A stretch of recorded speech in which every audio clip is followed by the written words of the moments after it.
Can you tell me what you love about your body?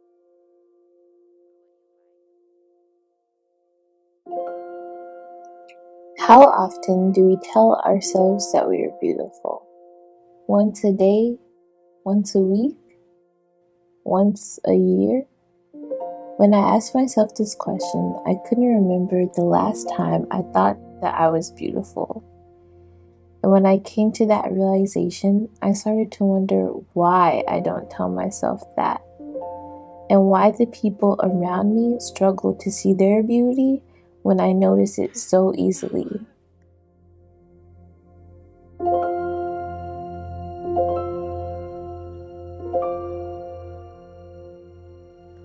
I can honestly say that before a year ago, I would never describe myself as beautiful.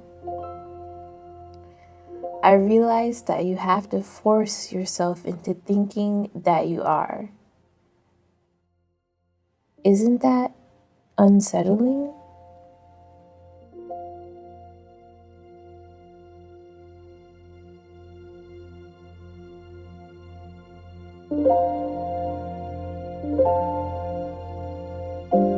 Definition standard of beauty.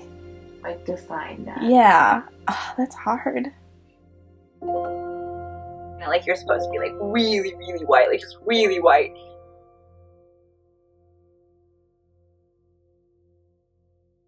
Like a baseball player type, like that level of muscle, where it's kind of like, it's not bodybuilder, but it's not sharp chins. Like, don't have those weird square chins, as they call it.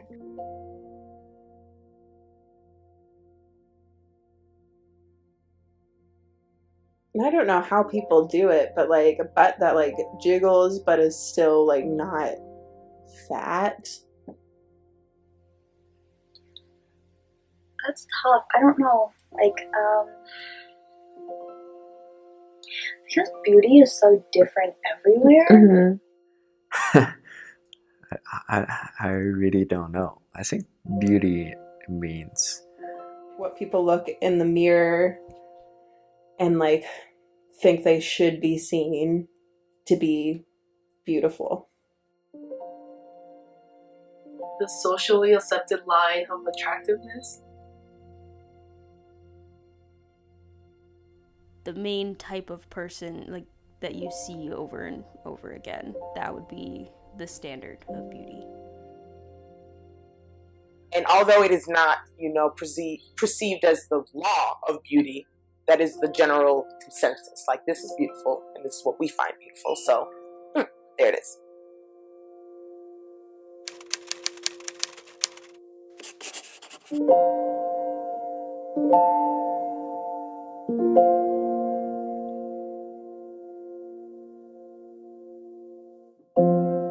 And then I went to Beijing. Where are you? China, I think.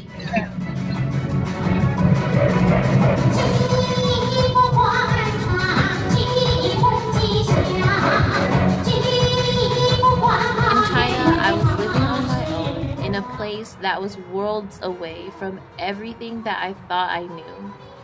While I lived in China, not only was I able to improve my Chinese, meet amazing people, and have experiences that were both good and awful, but towards the end of my time in China, I started to realize something. I found that I had developed this new sense of confidence. I started to ask myself why. Was it because I was a foreigner and therefore special in some way? Or was it because I finally felt accepted? It was strange. Because I didn't fit the standard in China, but I also felt like I didn't have to. And that was an amazing feeling. It was so freeing. It was this weird mix of feeling almost famous, but also at the same time feeling like a freak. Well, I guess you have to go by what type of foreigner. If you are white from anywhere, you get reactions, but it's most people looking at you like, oh, so lovely, oh, so interesting, also. It's really weird to talk about because, like, to them, I am like really, really pretty. And so they tell me that, and they tell me that a lot, and it gets very awkward. I was with some blonde hair, blue eyed people all the time, so we would all get collective comments just like 外国人, 外国人. That's what it means in China to be a foreigner. You're like a white person from insert whatever country. They tell me like I look so Korean, which is unsurprising because I am Korean. But anyways, they're like, you're so tall, you look Korean, you kind of look cute, but you're so overweight, so you should lose weight. You'll make the perfect bride if you do. So that has been my main experience. If you're any other foreigner, China doesn't really know a lot about you. Like, they can look at you and be like, African, Mexican. Like, they only know like the big names. Yeah. So if you look a certain way, you fit into like 3 different categories that they have. So, do you think that you fit the standard of beauty?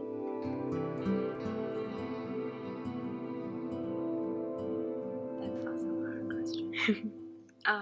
I think most of my life I haven't felt that way.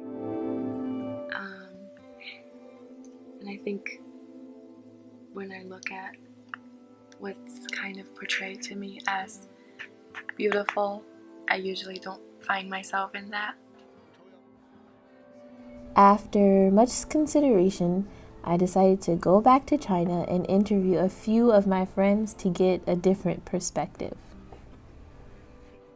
对，比如说在古代，在唐 Dynasty， 他们就是以胖为美，然后就是觉得女孩子应该是稍微的胖一点点，富态一点，然后小嘴唇，然后长长的眼睛，是这样的。They have a very appropriate position of their eyes, nose and mouth. 中国来说，像女生就是眼睛大，双眼皮，皮肤啊，我不白了，但是一般都是说越白越好，中国人嘛。首先你看到一个人，看到的是一个外表，对，然后就是比较会打扮的，这个可能是现在的，但是具体说标准，应该还是每个人都不一样。You have to be very smart. You have to be very kind. You have to take care of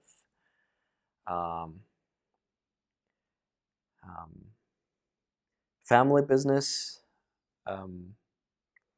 especially with the older generation. And also, you have to be a perfect assistant for your potential husband. I was also surprised to find out that a lot of my friends who had lived or studied in China had similar opinions about the standard of beauty.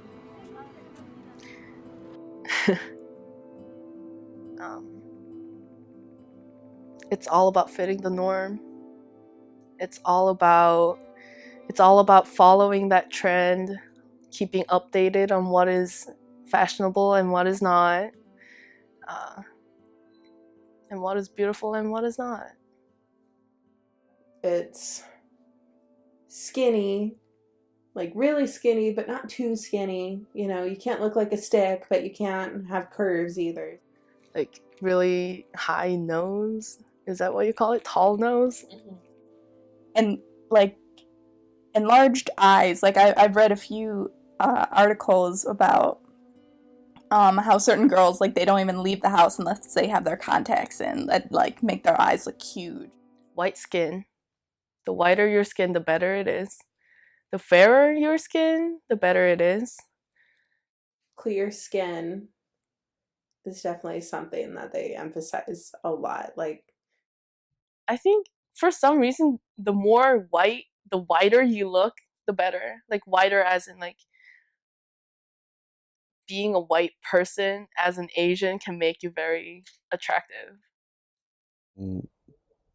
but also the standard of beauty can include the inner beauty.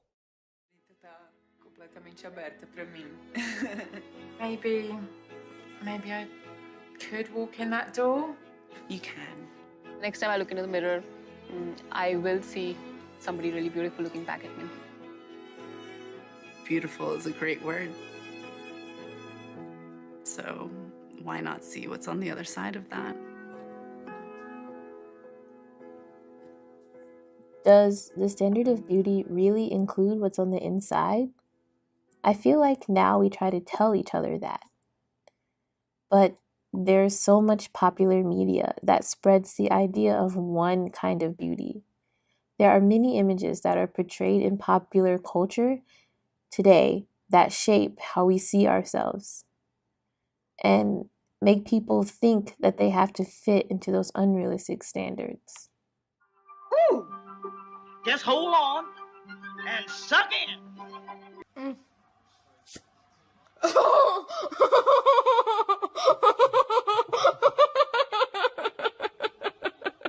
Women on social media are showing how slim they are by comparing their waist to the width of a sheet of paper.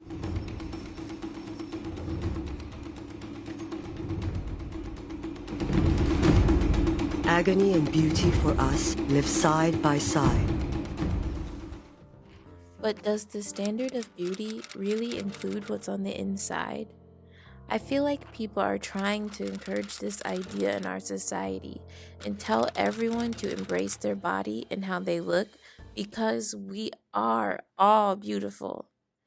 But there is always a competition to these self-appreciation campaigns. In every way. Babies become babes. Extreme makeover. Oh my god! This is also a thing. They inject Botox right beneath your eyes so that you have this a layer of fat under your eyes, which apparently makes you look younger and cuter. So that was a fad, or is it still a thing? That's still a thing. I don't think guys would get plastic surgery. No. No. As far as I know, none of them. None of people I know. I'm just saying. Would you get plastic surgery? No. So I'm excited. He's had hundreds of surgeries done by quite a number of other surgeons. The reason he found me was because I was willing to try something that has never been done before. I don't think I would ever do plastic surgery because then I assume everything would kind of go back to the way it was anyway because my habits wouldn't have changed. Unless it was like a nose job or something, which I definitely would never do. I hope will help you be all you can be. Katie Cox, really, you're getting an extreme makeover.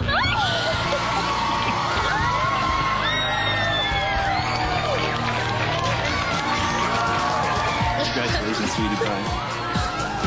You deserve it. You deserve it.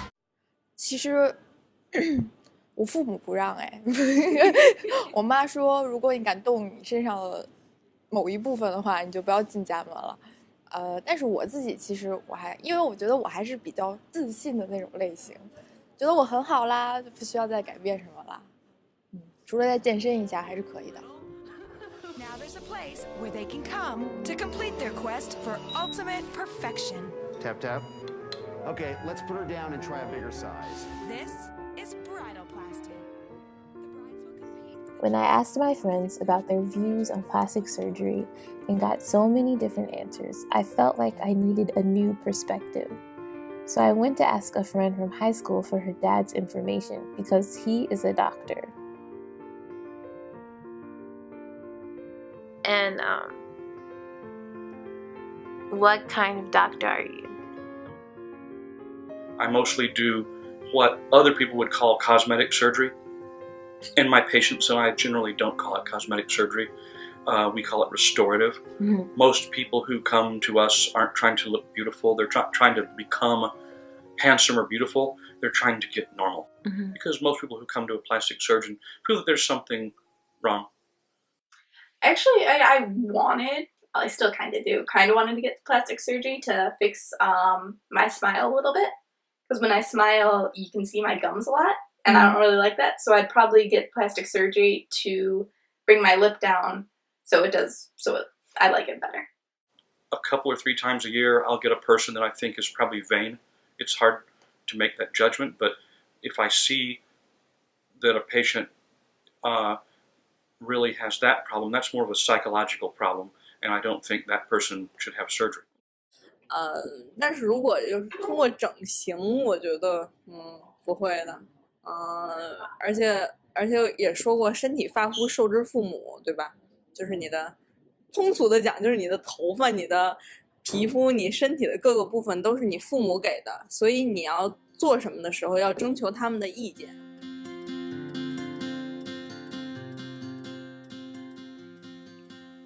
I guess something that I've been conditioned to like, or something that I like that reminds me of my family, I guess, is my height.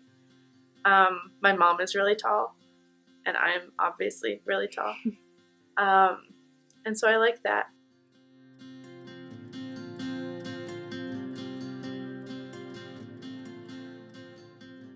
So it's really hard to buy clothes that fit me back home. And like those moments whenever I walk outside into the streets and I see all these really thin, really skinny girls, and then yeah, I've had my mom tell me that I'm overweight. So And so being overweight is not beautiful. according to her. 家庭方面的影响就是父母从小就会跟你说，哪种是正确的，哪种是不正确的，然后就会引导你有一个自己的想法。当然，这个想法是受他们影响的。Well, actually, yesterday I read an article, which was a survey distributed among 6th grade girls. And these girls already have serious issues with their self-esteem and body image because they constantly hear from the adults that they need to lose weight if they gain weight, whereas the boys, they are actually commended for gaining weight because they're gonna be like the future generals. So I think that says it all. There was that Kylie Jenner lip challenge that ruined teenagers' lips across the nation. She felt self-conscious about them, and then her having those ironically made everybody else feel self-conscious about their lips, and I wonder if she thinks about the effect that I'm sure she does. It's just there's so much social pressure to be thin, and that almost makes me feel so apologetic and guilty about my own body, which should never actually happen and should not be a thing. 因为毕竟现在你看整容的人越来越多，但是里边我觉得90%多都是女生。可能女生跟男生来比，别人看的更多的是他的外表。男生有的时候可以说事业有成，就是有一份很好的工作，挣很多钱。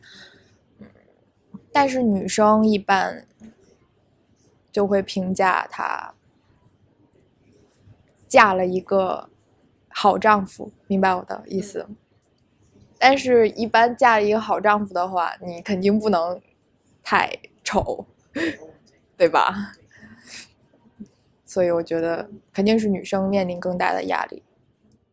And like girls are now expected to like get an education. They gotta find a husband. They gotta look great doing it.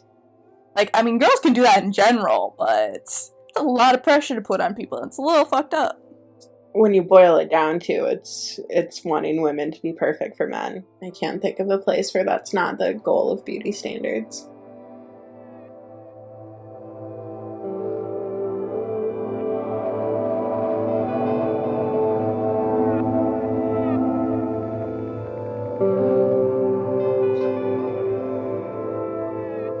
Would you say that there's anything about you that fits the standard of beauty? Me? No, definitely Why? not. Because the standard of beauty for Asian men specifically, I would say tall, muscular. Actually, hypermasculinity seems to be a major facet of Asian men's standard of beauty. There's so many people out there, but only you can make me feel this way. Only you can make me feel this way. This way.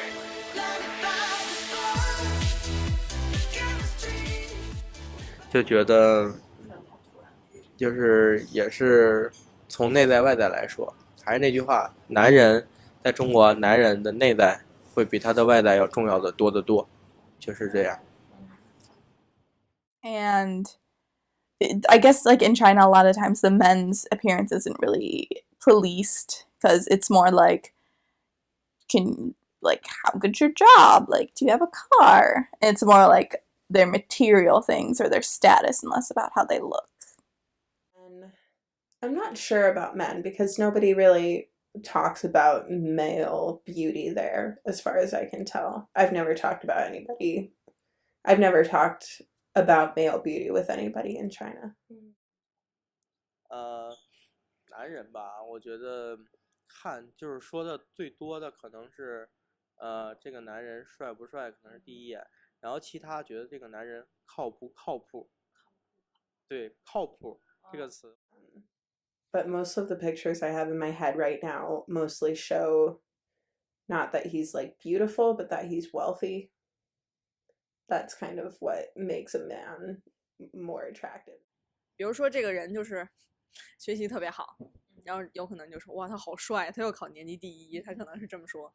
然后如果就是在运动的时候，这个人打篮球，然后he got a 2 points or 3 points， 然后你就能说哇这个人打篮球是超帅的。其实可能他长得不是很好看，但是 like there's still a lot of pressure for guys, but definitely for women. Like the whole dad bod thing proves that. Like guys can be a little bit off and still be, I don't know, like still be considered more average. I have also come to notice that men feel similar pressures about their looks. Well, about 10% of my patients now are men, and it used to be very much less than that. I believe that taking care of oneself adds quality to life, and that looking the best you can is a show of respect to those around you. Tom Ford for Men is based on my own personal grooming regimen. It's born from my deep conviction that fine grooming doesn't have to be complicated to be effective. It should be simple, straightforward, and intuitive. Is it okay if we men want to look good too? Right. And you'd say, yeah. Well, that hasn't been in our culture up until recently. Yeah. Some of my friends in the LGBT center, Beijing LGBT center, they want me to dress nicer. They want me to dress a little bit gayer, to attract more guys. To they're pretty nice. They want me to, Male purchase of skincare products, I saw the other day, has increased 15% per year over the last 4 years. Especially the young males they're okay with using skincare products other than toothpaste and mouthwash. They're okay with that. Whereas a lot of men of my generation, and I must admit to a little bit myself, we kind of think that's a little odd for us men to be putting all those lotions and cream things on us. That's my inner self, old man self thinking that. But I'm also smart enough to have seen the trends. And it's becoming fine for men to not only seek out skincare, but some plastic surgery as well. Right now, the trend in East Asian countries is that men also can be beautiful, which is also really counterintuitive for men because they're always encouraged to be masculine. And for some reason, that beautiful and masculine doesn't really go well together. So I'm actually really amazed by this phenomena of men putting makeup on.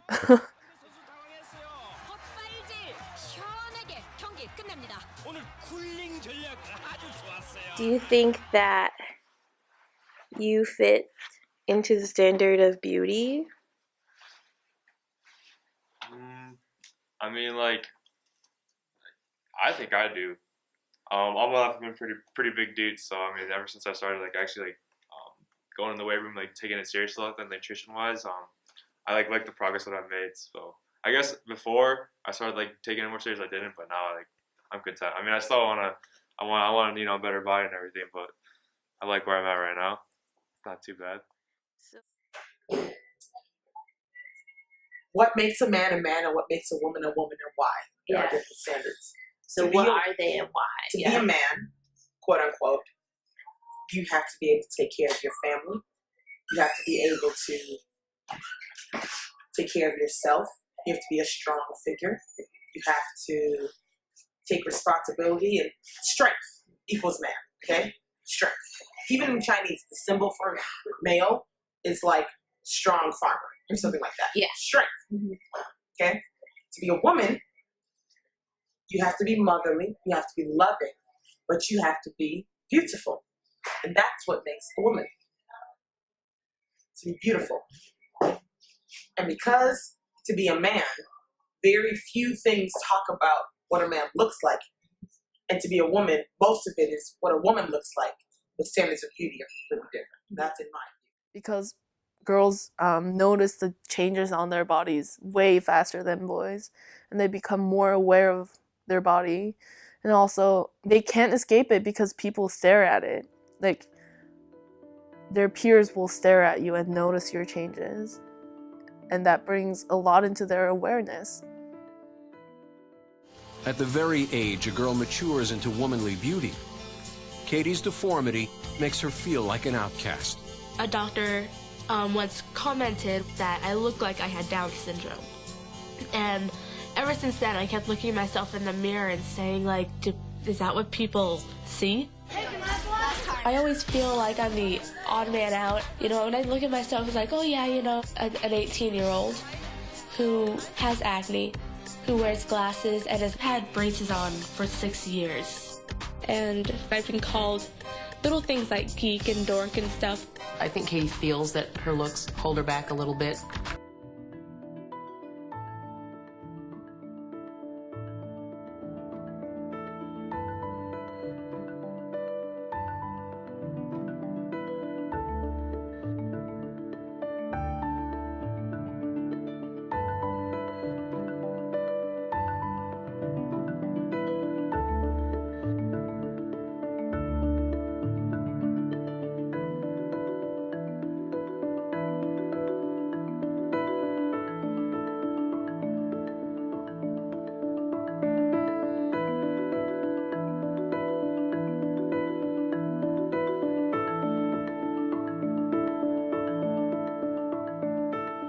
I have an old book from the 70s that said if a male patient comes to you for cosmetic surgery, he has psychological difficulties until ruled out.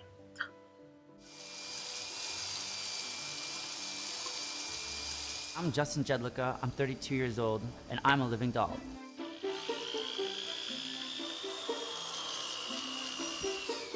Say massive daddy. I've had 125 procedures. And it's been $158,000 to make me really resemble a doll. And chest was first, then moved on to bicep implants, tricep implants, a brow bone shave. I had a brow lift, and I started having a couple other nose revisions. They all get a little fuzzy after a while. But at the end, I've had 5 nose jobs now. The doll really exemplifies sort of the ideal male aesthetic. When I was probably about 12 or 13, I used to always watch Lifestyles of the Rich and Famous. And I always had this idea in my brain, I wish that my family could have been this family that was wealthy, and we could fly in private jets, and we could have our own boat. And that was always sort of a wish list. It was a dream in my mind.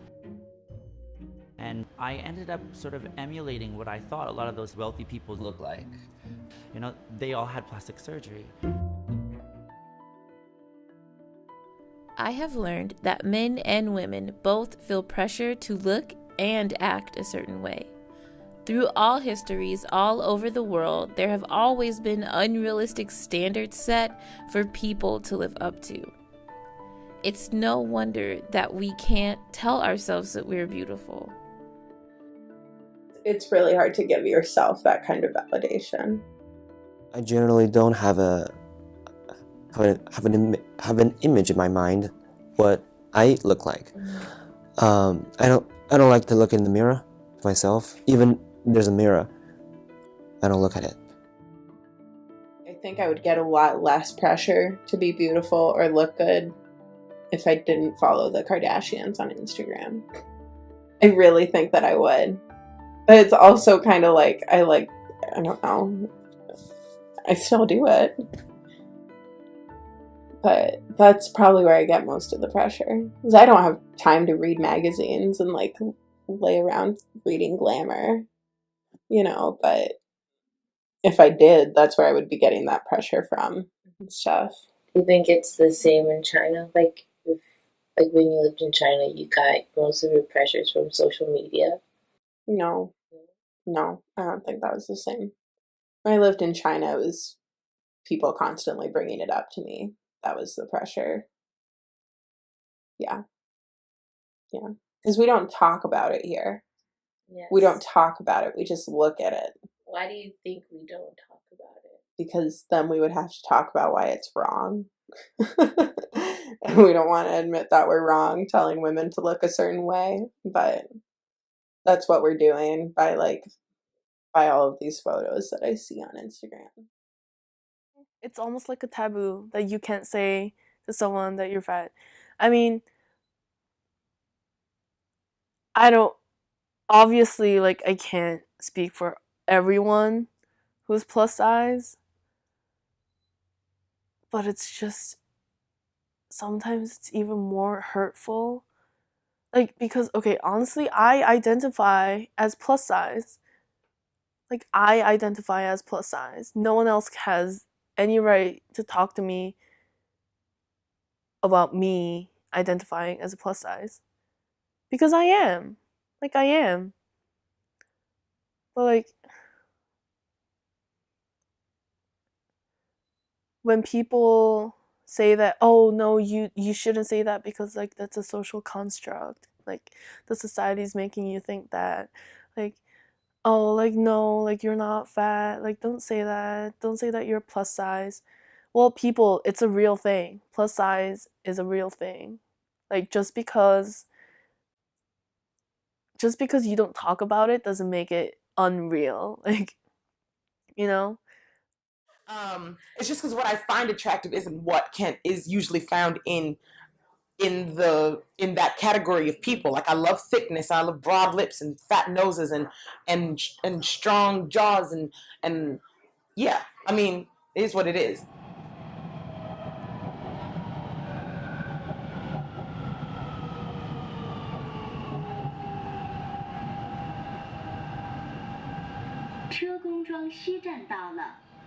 We are arriving at 车公庄 West Station. And seeing as I choose to dress the way I do and I choose to wear my hair the way I do here, the reactions I get are huge. Like, I get everything from babies laughing, babies crying, adults staring, taking photos. 记得咱们去故宫的时候，就是很多人会要求和你拍照，或者是远远的就偷拍你。其实我觉得是比较反感的，就我挺不喜欢这样的。People like looking at you and like making comments. It was just like a lot of times it was like innocent, almost like, oh look, it's like a little novelty, and that's what I felt like most of the time. In the end, I find it really funny that I had to travel over 6,000 miles across the world to realize that beauty is in the eye of the beholder, and it just takes some time for you to realize that you are beautiful. I think what is really beautiful to a person is really about his own or her own personality. But yeah, altogether it was this weird mix of not fitting the thin standard, but also feeling like I didn't have to as much, like, because I fit the exception as being a foreigner. So it was a weird mix. But when I moved back here and like Facebook wasn't blocked, and so I was on Facebook more, and I didn't really have to think about it until I was around people that looked like me. More so, not just my close friends, but like people like in the mall and the grocery store that looked like me, and that made me think about it more.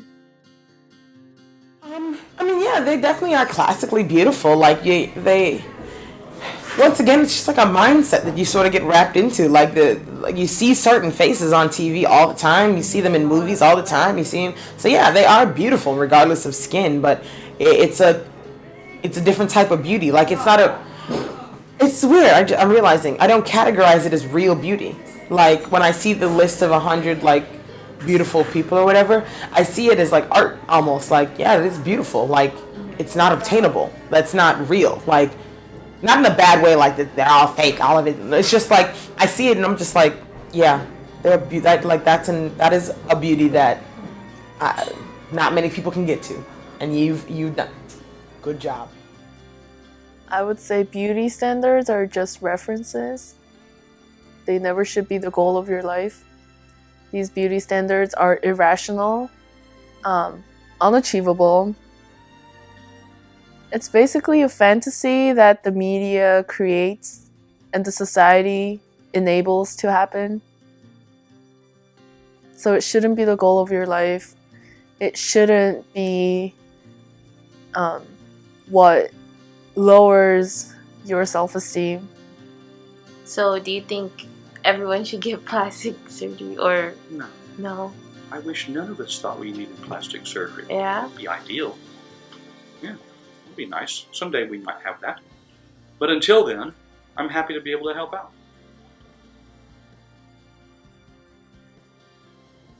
时代在变嘛，所以审美标准肯定也一直都在变。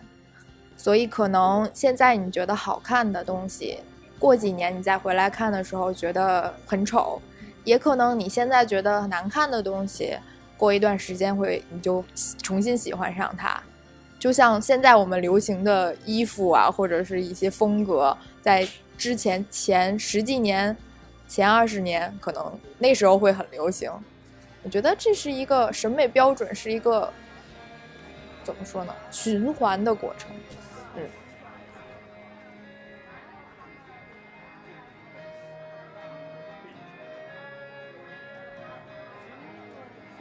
I finally realized that at the end of the day, despite what the media likes to think it's making us to believe, beauty is on an individual basis. I learned that beauty is more than how you look. It's the delicate balance of your appearance, personality, culture, your family, and your own personal flair that makes you, you. Because you are beautiful. You know, I think that we really need to tell ourselves that more.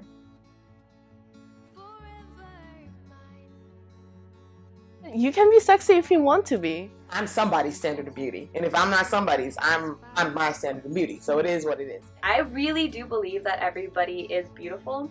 Like, I really do hate the fact that like people judge so harshly on like the way you look.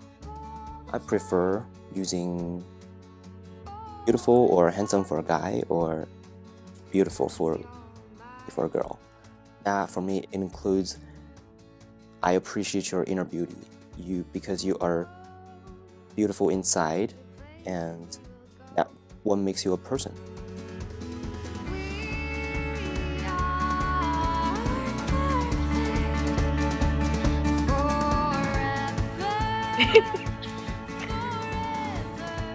Okay, can you turn and face me and just stare into the camera?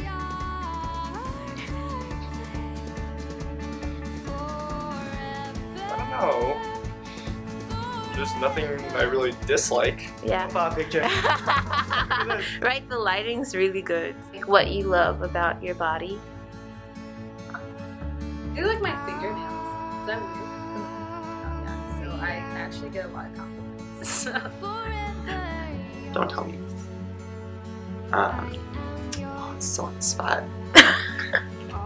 What if I told you that you're so beautiful? Stop. I thought it was gonna be one of these. Yeah. And I like that it takes me where I need to go. My favorite part about my body is I like my smile a lot. I feel like it's like the one part of your body where that can influence other people. Like your smile can make someone else's day. What am I doing? Pose? I'm a fan. If you want. This is too close. This is making me very nervous. But Kriti, you're beautiful.